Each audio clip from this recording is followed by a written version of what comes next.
everyone. My name is Nancy Brewington. I'm the owner of Hands in Harmony Wellness Center, and welcome to our YouTube channel. And today's segment is going to be turning your challenges to triumph. And my guest speaker today is Stephanie Scheller, and she is the Impact Authority. After studying human psychology for more than a decade and building her business from scratch to walk away from a job in less than 5 months. 5 months now, okay? She just walked away. She just said, that's it. I had it.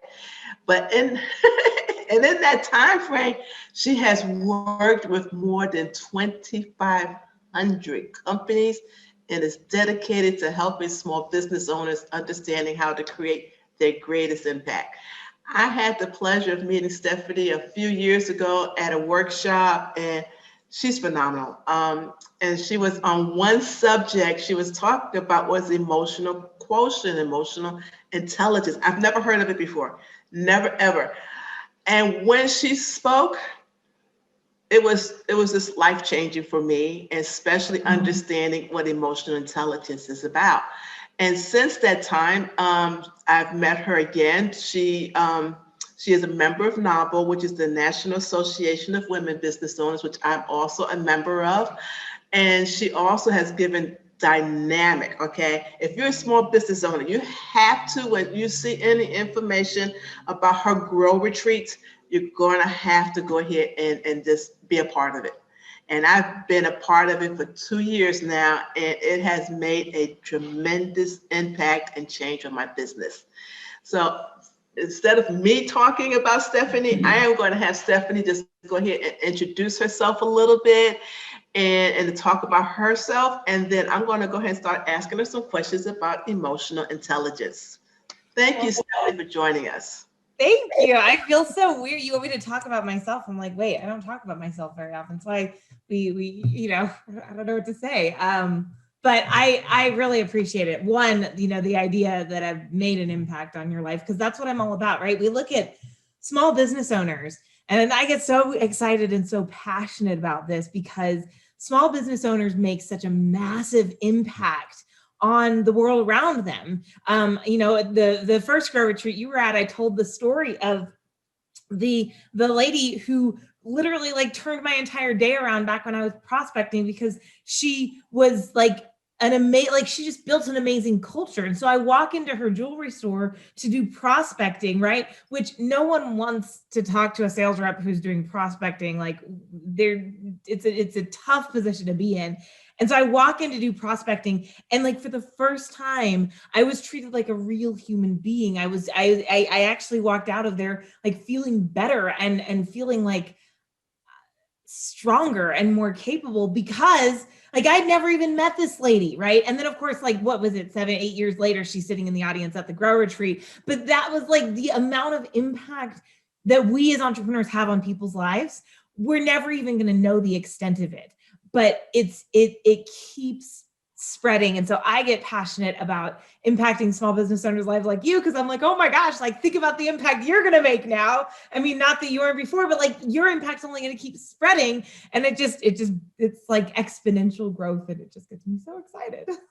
Well, you have to be, because my business has actually pivoted a whole lot since the grow retreat. So, right after the grow retreat, which I attended last year, COVID happened. Yeah. Okay, COVID happened. But instead of just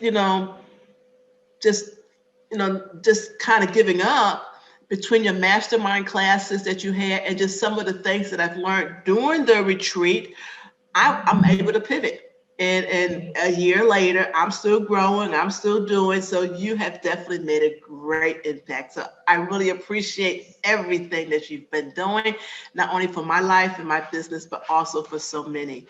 But one of the things that I want to talk about is the fact that during that one time we met, you talked about emotional intelligence. And so if you can, a lot of people, this is something new. I know the concept has been forever, but just the fact of it's been kind of in the news and training and everything else. So if you can kind of give everybody a background information about what emotional intelligence is. Yeah. So what's really kind of interesting is EQ, or emotion. Your EQ stands for emotional quotient, which is how we measure emotional intelligence. And it actually has not been as big a deal. Like it hasn't been around for nearly as long as like IQ. Really, EQ just came about in the 90s. So it's really only like 30 some odd years old, and it really started getting attention. And Daniel Goleman was, he's kind of like the godfather of EQ. And he was the one he was a very well-known reporter, writer, and he was the one who really popularized the idea of emotional quotient being what differentiates the good performers from the really high peak performers. And he quotes a study that they did back in the 90s where they found that IQ basically was the threshold to become one of the top. Like if you wanted to get to the top 10%, it was just a given that you were going to be smart. Like you were going to have processing power, you were going to have some IQ there. But what he found was that what differentiated like the 1% from the other 9% of that top 10% was where their emotional quotient score rang. And so he said, okay, so in order to really, like you have to be smart at some level regardless, but if you want to really reach the top echelons, you're gonna have to build your EQ. And for me, looking at that, I was looking at this from a salesperson perspective, right? And going, okay, so the average sales rep across the US makes like $35,000 to $40,000 a year, okay? But there are sales reps out there literally taking home 7 figures a year in commission. So how do you rectify this whole idea of like, there are people out there making $1 million plus, and then there's people like, but the average, even with these guys making all is 35K, like what?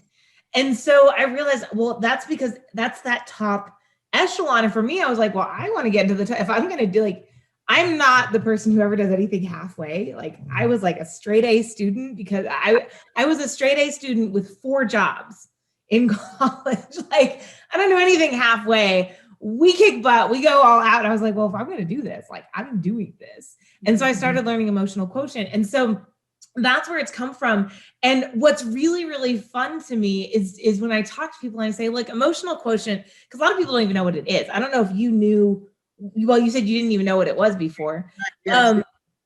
So my definition is kind of funny. When I first started talking about emotional quotient, like I was looking up good definitions of EQ online, and like every definition is like 6 pages long, and it's like convoluted and complicated, or like even if it's just like a pair. And I was like, I need a short, succinct, what the heck is this? And so I came up with my own because no one else really seemed to have it. And EQ is the ability to understand and regulate the emotions of yourself and others. That's so simple. Super simple, right? I don't know why it took I don't know. All these brilliant psychologists, scientists, and none of them had come up with a really short, succinct definition.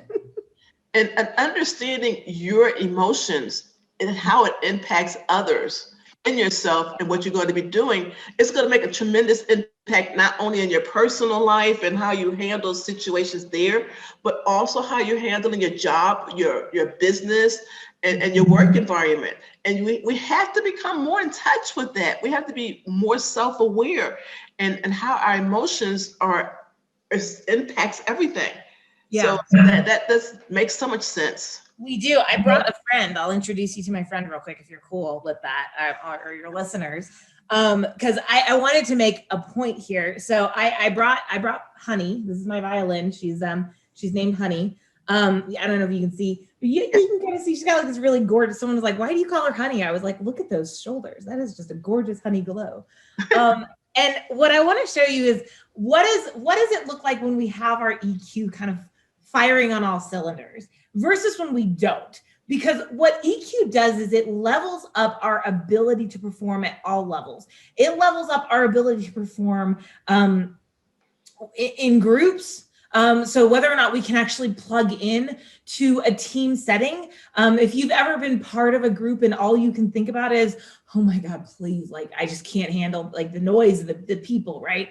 That's your EQ is operating at a much lower level. If you've ever sat down to try and get creative and come up with a new strategy for your business and you're just coming up dry, your EQ is at that lower level, right? So EQ fluctuates. Our overall EQ and our ability to tap into our EQ fluctuates. So what I want to show you guys is what it really looks and feels like when EQ is flowing and when it's not. And we're going to do this. We're going to keep this super, super simple. I'm going to play one of everyone's favorite songs, also one that's in the public domain, Twinkle, Twinkle, Little Star.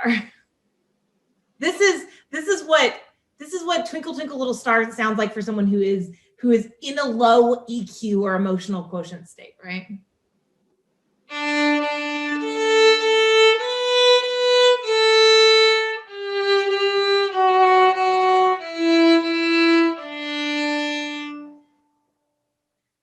It's still recognizable. I hit all the notes. I think I actually hit the notes, right? We're good. Yes, you did. But it's not like, it's Twinkle, Twinkle, Little Star. It's the simplest thing ever. What happens when we create the space, when we take the time to understand what emotional quotient is really about, the 5 components, which we'll talk about in a minute, and then we actually take time to build our EQ, because EQ is a muscle. And just like if you go to the gym and you work out, your muscles get bigger and become more capable, your EQ does the exact same thing. And so if we take the time to really work, it's just like working on the violin, right? When you start playing on the violin, your Twinkle, Twinkle, Little Star it may even sound worse than what I just did, right? Because all you're trying to figure out is, how do I keep this bow on the string? And where are these notes? Like, it's wild, right? But as we grow, as we put in time to really work on our emotional quotient, all of a sudden it goes from, to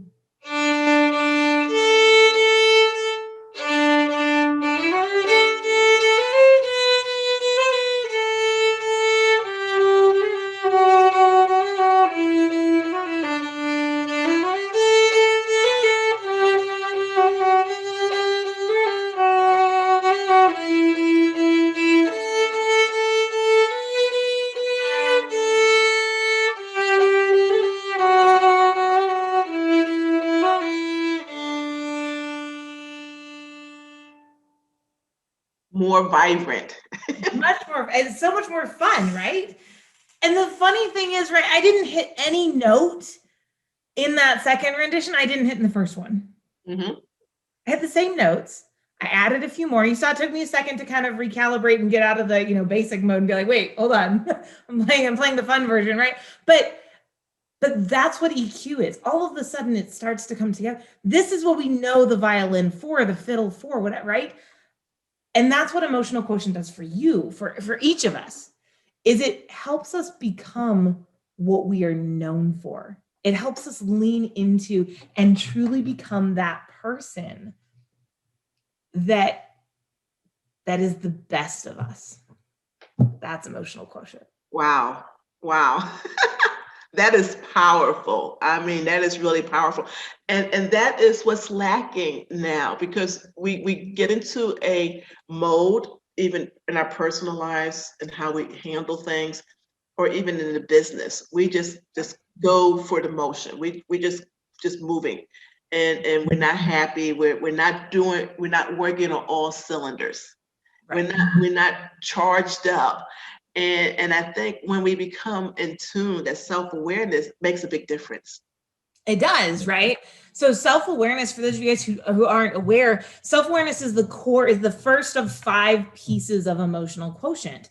So self-awareness is the first one. Self-regulation is the second one. Social awareness. So self-awareness is understanding your own emotions. We'll talk about that in a second. And then regulation is being able to then regulate. So I want to clarify this, because sometimes people think it means getting rid of the bad emotions. It doesn't mean getting rid of the bad emotions and never experiencing the bad emotions, right? Like, just like the violin, if the violin was all the dark notes, it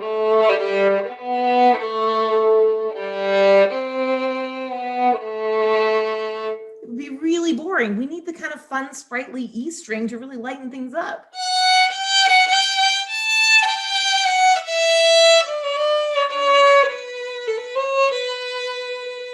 Right? right? We have to have that balance. So self-regulation is not about, I'm never going to experience anything bad again. It's about being able to recognize when you are and being able to keep it from damaging your output, right? It's not about not feeling bad.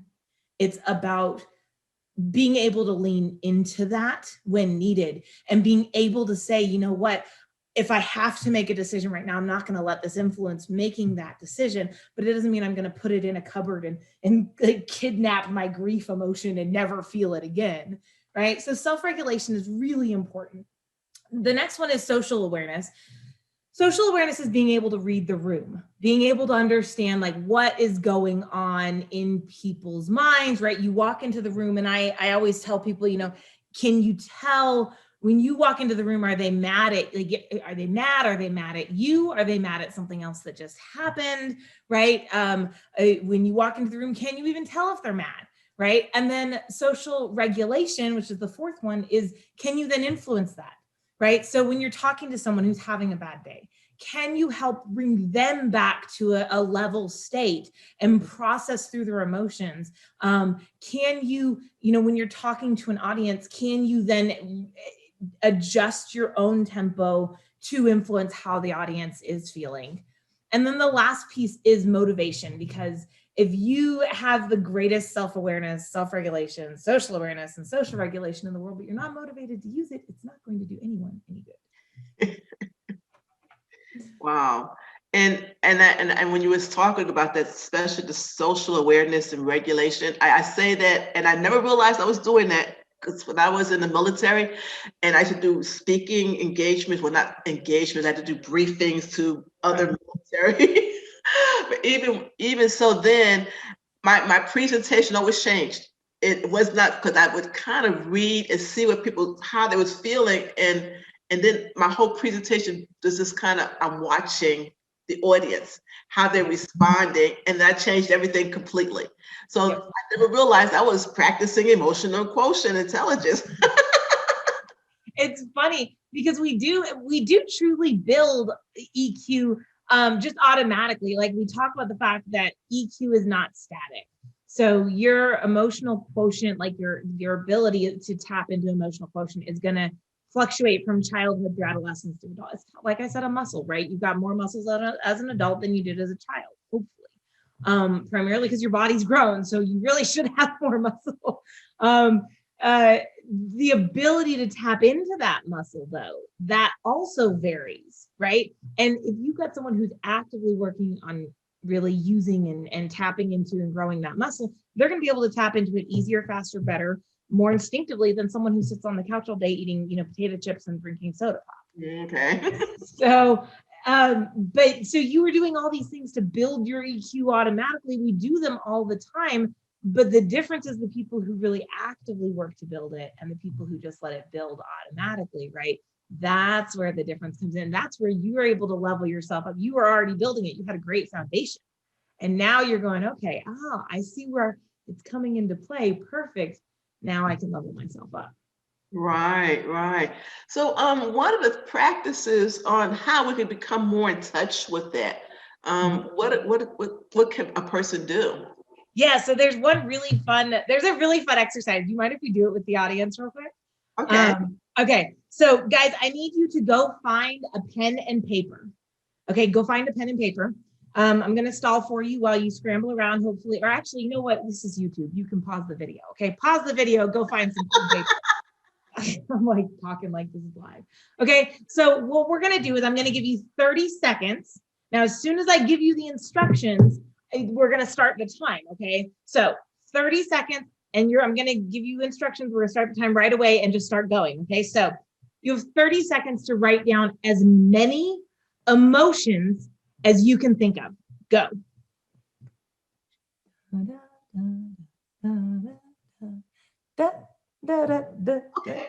favorite.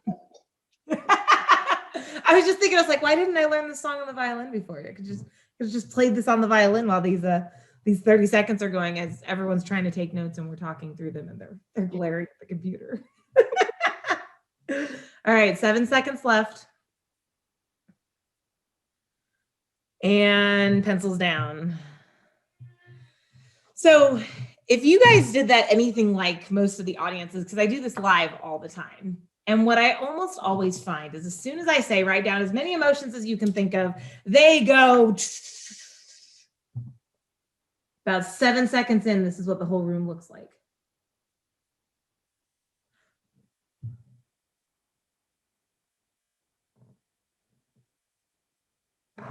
And 30 seconds seems like such a long period or such a short period of time until you're in the 30 seconds, realizing you can only think of 7, 8, or 9. In fact, the majority of the rooms I do this in can come up with maybe 10 to 12 emotions.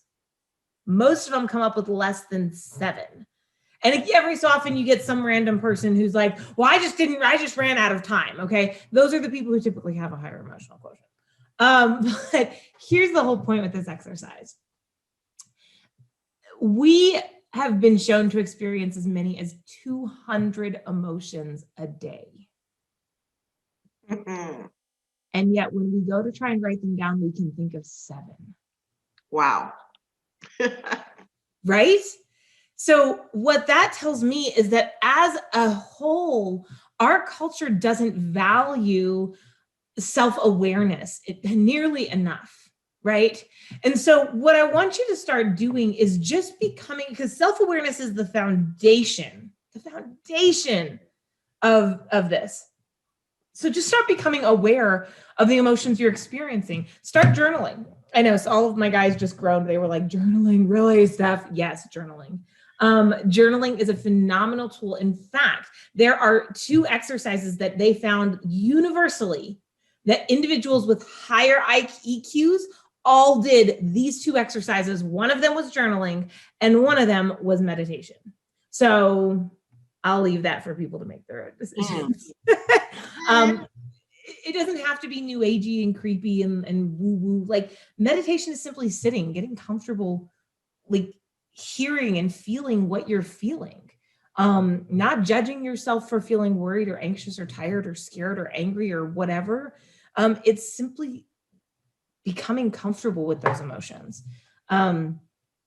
But journal, meditate. One of my favorite exercises to have clients do is I'll have them set random timers throughout the day on their phone, right? Just alarms that are going off. One goes off at 7, one goes off at 8:02, one goes off at 12:03, whatever, right? So they random times throughout the day. And their job, what I do when I'm doing this, because I'll do this exercise every so often just as like a way to, keep me sharp. I'll set it up so it's just a 2 beep alarm, right? So it doesn't repeat, it just goes beep, beep. And it sounds like a text alert, right? So even if it goes off when I'm in the middle of a meeting, I hear it. No one else, everyone else just kind of ignores it because we're used to ignoring that stuff. But it's a little real quick, hey, Stephanie, take stock of what you're feeling right now, right? And I'll tell you, half the time, my first instinct is I'm very neutral. Like, well, I don't have any emotions. And that's actually very rarely the case. It's a default that our brain goes to, but most of the time there is some kind of emotion going on somewhere in our body, somewhere in our brain. If you will take just a second and try and identify the 3 to 4 emotions you're experiencing right now, it will start to become a habit. And so you start to become aware of it. And once you're aware of it, it becomes that much easier to start self-regulating. And then easier to socially become aware and socially regulate. It's a beautiful, like a cascade effect. Upward wave, actually, if you think. There we go. Versus a downward and it stays down, but it's an upward wave. The more you build on that muscle, the more you become more social aware and self-aware. You start going up. You might have your valleys, but you start having more peaks. Yep. And you become Mount Everest going all the way up. Exactly. Perfect. I love it. And it's true, right? Because you become more capable, taking it back to the violin. When I first started learning the violin, I massively underestimated how much like freaking muscle it takes to play the violin. I would like be playing and I'd be like, my arm hurts, right? But the more I played, the more I built up this muscle. And so now I can start building up these muscles, right? Which is really, so you have to do these, like violin is all about this motion right here, right? Which you really break down into this motion and this motion. And that's how you move the bow. You actually, people think you move the bow with the arm. You really don't. You move the bow here. And you spend a lot of time building that.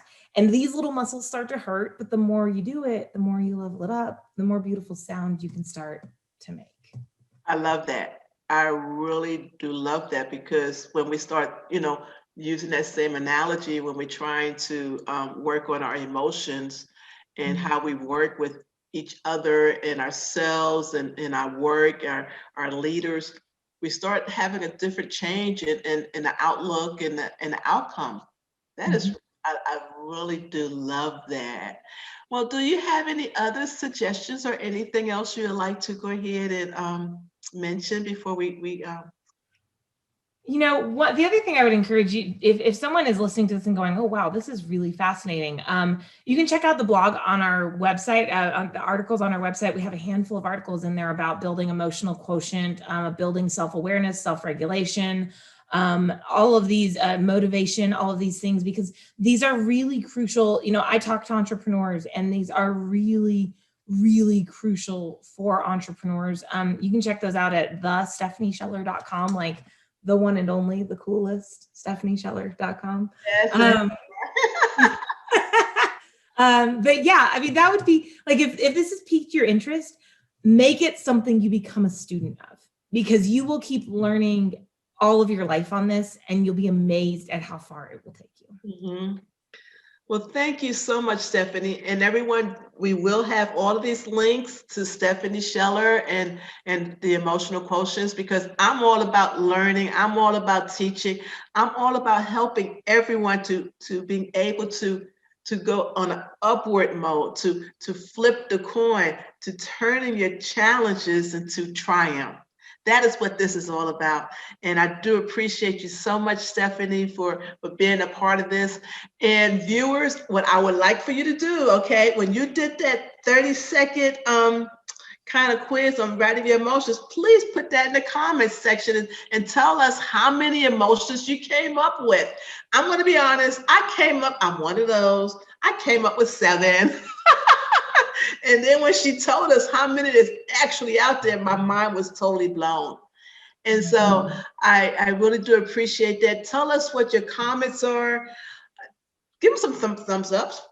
I really like thumbs up. I know a lot of people saying, Nancy, I love your presentations. Give me some thumbs up and let the world know, because turning your challenges into triumph is something that we all need to do, not only in this small community, but global. We all are facing challenges every day, but you can become triumphant in everything you do when you're given the right tools and resources. And when I have guests like Stephanie and so many others, we're going to turn this. Like, my new quote for this year is, let's rock this. Yes. Hey. Well, thank you so much, Stephanie. I Thank appreciate you. it, and I really do love you. Thank you. Thank you.